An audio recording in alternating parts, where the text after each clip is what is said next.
देखिए, आयुष डॉक्टर के साथ जिस तरह का बर्ताव हुआ, जिस तरह से उसकी भावनाओं के साथ खिलवाड़ हुआ और जिस तरह से भारतीय जनता पार्टी के नेताओं के द्वारा बयानबाजी की जा रही है, ये स्पष्ट करता है कि कहीं ना कहीं भावनाओं को और भड़काया जा रहा है और कहीं ना कहीं उनकी भावनाओं को आहत किया जा रहा है। जिस तरह से भावनाओं को आहत करके डॉक्टर्स को ज्वाइनिंग के लिए सरकार के स्तर से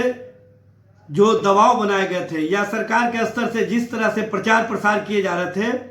उसकी पोल खुल गई। क्योंकि किसी की भावनाओं के साथ खिलवाड़ करके, किसी भावनाओं को आहत करके, किसी की मर्यादा को तार तार करके, उनके साथ अपमानजनक व्यवहार करके आप उनको ज्वाइनिंग कराने का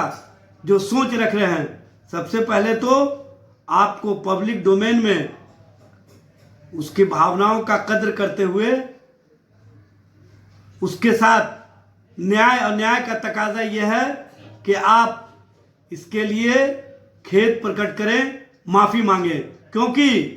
भावनाओं को आहत करने के बाद जिस तरह से भारतीय जनता पार्टी का नेताओं का बयान आ रहा है, जिस तरह से केंद्रीय मंत्री गिरिराज सिंह जी का बयान आ रहा है, जिस तरह से झारखंड के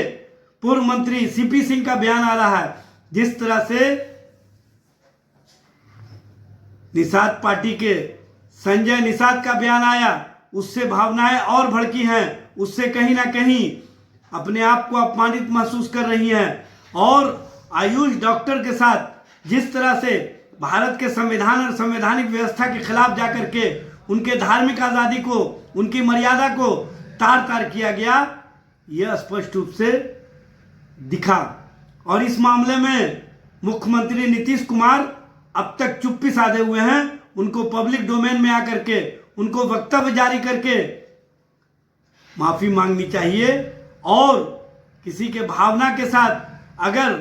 इस तरह का बर्ताव हुआ है तो उसके लिए उनको ये बात कहना चाहिए कि हमारी मंशा इस मामले में क्या थी। चूँकि इस तरह के भावनाओं और इस तरह के अपमानजनक व्यवहार के बाद भी